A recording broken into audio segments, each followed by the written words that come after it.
After playing PlayerUnknown's Battlegrounds for even an hour, you get a good idea that there are multiple attachments that can be used for the guns that you equip. But what do those attachments actually do? Before making this video, I had a good idea of what was best in certain situations, but I didn't really know the exact benefits I was receiving per attachment. This video should help you and me understand what attachments are available for each weapon type and how those attachments are actually helping you out. It's important to note that not all weapons can equip the attachments labeled for their class of gun. For example, in the AR class, the AKM and the M16 can only equip a muzzle attachment, a scope, and a magazine attachment, where the M4 and the SCAR can also equip a lower rail attachment, making them a little bit more stable.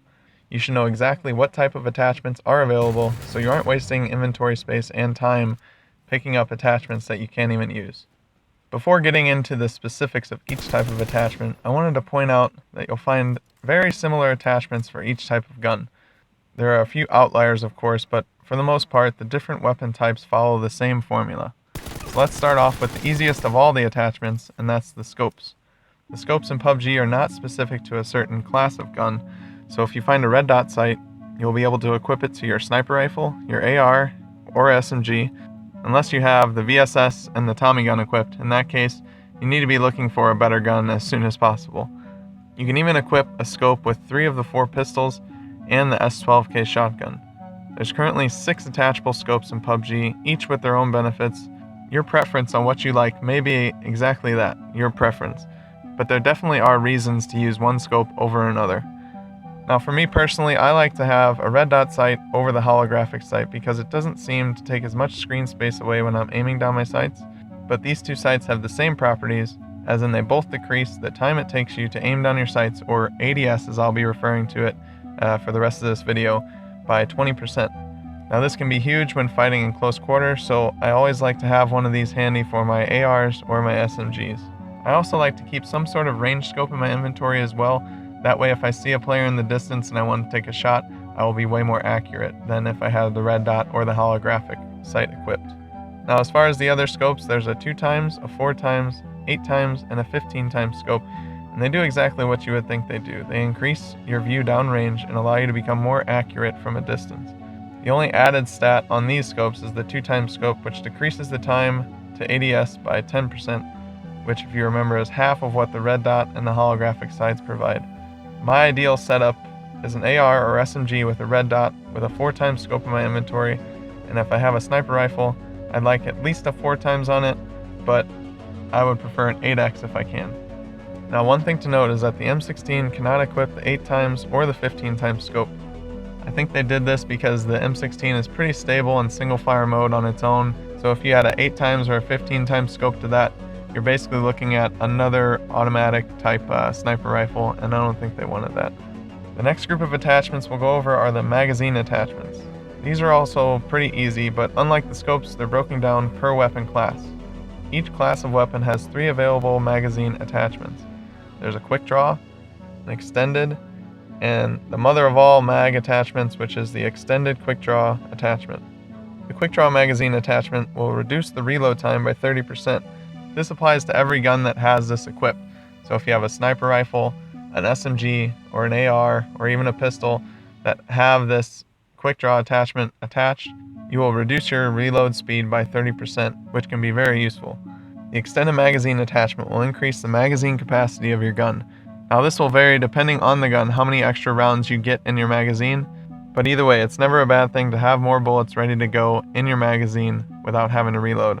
So at this point you can probably guess what the extended quick draw magazine attachment does, but I'll let you know anyway. It will provide you with a 30% faster reload speed and increase your magazine size, the same amount as the base extended mag attachment.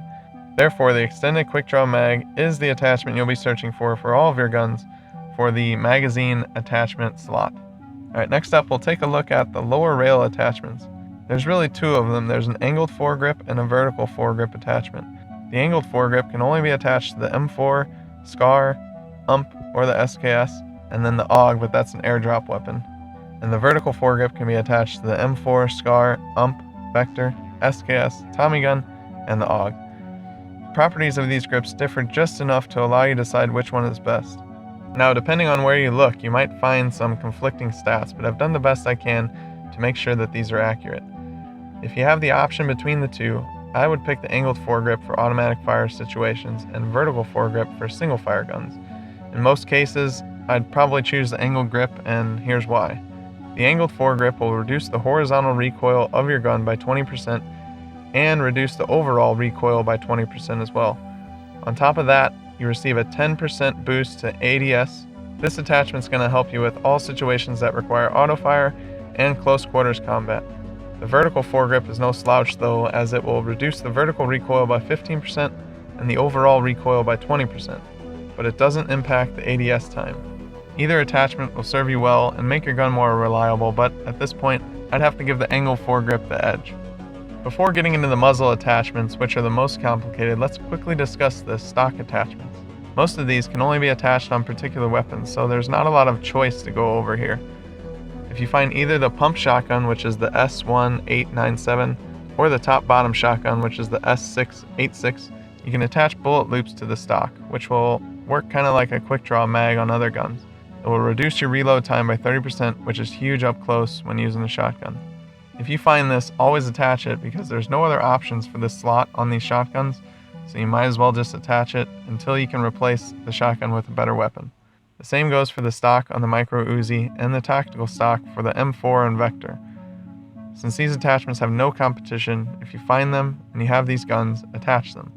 The Uzi stock will reduce vertical recoil by 20% and overall recoil by 20%, and provide an increase in recoil recovery by 15%. The M4 and Vector stock will reduce overall recoil by 20% and reduce both sway and animation kick by 10%. You also get the same increase in recoil recovery of 15% as the Uzi stock. There are a couple options for sniper rifles, the bullet loops for the Kar98 and the cheek pad. If you have the Kar98, I would suggest the bullet loops over the cheek pad because the 30% faster reload speed will be better than the benefits of the cheek pad for a bolt-action rifle like the Kar98. The cheek pad will give you a reduction of 20% in animation kick and recoil, as well as a 15% reduction in sway. If you have another sniper rifle besides the Kar98, you'll only be able to equip the cheek pad, so equip away. Now for the most complex group of attachments available in PUBG, the muzzle attachments. We'll start off with the shotgun choke because much like the shotgun bullet loops, it can be attached to the S1897 and the S686 and has no competition for the slot, so it's a must equip. It will provide an increase to shot speed by 15.4% and a reduction in shot spread by 18.2%. The other muzzle attachments can be broken down into three types: compensators, suppressors, and flash hiders.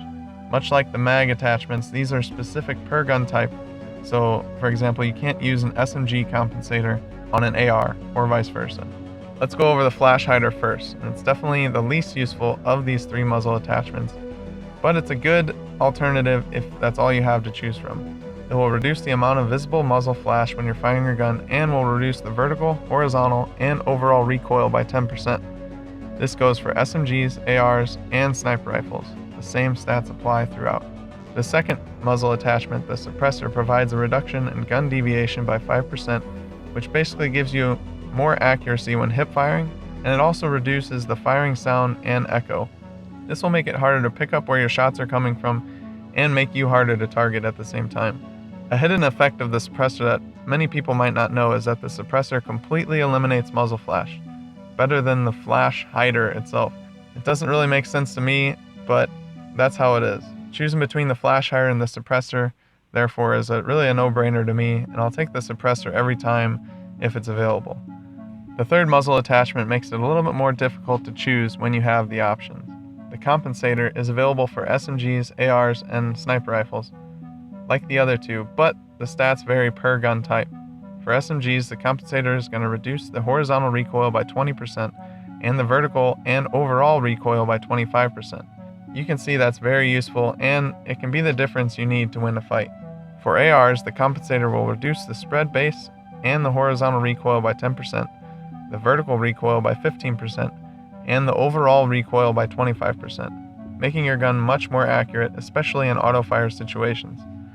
For sniper rifles, the compensator will reduce the horizontal and vertical recoil by 20% and the overall recoil by 25%. Definitely useful for non-bolt action sniper rifles. So after all those stats, what's the verdict between the suppressor and the compensator?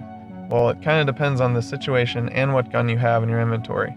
If you have an SMG and a choice between the suppressor and the compensator, I'd always choose the compensator. You're likely not going to be trying to stay hidden with an SMG, so therefore the added stability that the compensator provides will be of greater benefit than the suppressor and being hidden. For an AR or a sniper rifle, it's kind of a toss-up, but I lean towards the suppressor because of my playstyle. I tend to be a little more cautious, so the benefits of the suppressor outweigh the stability of the compensator. Maybe for guns like the AKM, which is a little bit more inaccurate than the other assault rifles, I'd keep the compensator, but in general, I'm going to go ahead and use that suppressor. Quick note that there's also a suppressor for the pistol, so if you find one, definitely equip it if you have a pistol on hand, as it can come in use. After going through all these attachments and statistics, it can get a little overwhelming, but after putting some time and thought into your playstyle, you can soon figure out what works best for you. Mess around with the different attachments to see how they fit your playstyle and find your perfect setup. Now for me, my dream setup is an M4 with a suppressor, angled foregrip, M4 stock, red dot sight, and an extended quick draw mag, paired with a Kar 98 with a suppressor, an 8x scope, and bullet loops. And I'd also like to have a 4x scope in my inventory. I'm sure if that ever happened and I get that much loot and have that perfect setup, I'll get shot straight in the back and won't even see my opponent, or I'll get run over by a car. If you've enjoyed this video, please give it a like, and if you want to see more content like this, hit subscribe. I got a ton of support on my last video, so I'd like to say thanks to all the new subscribers and the viewers that checked it out. It's greatly appreciated. I enjoy making these videos, and the fact that it's helping some people out along the way is just icing on the cake. Let me know in the comment section down below if I missed anything or if you disagree with anything I've said. But until next time, I'll see you later.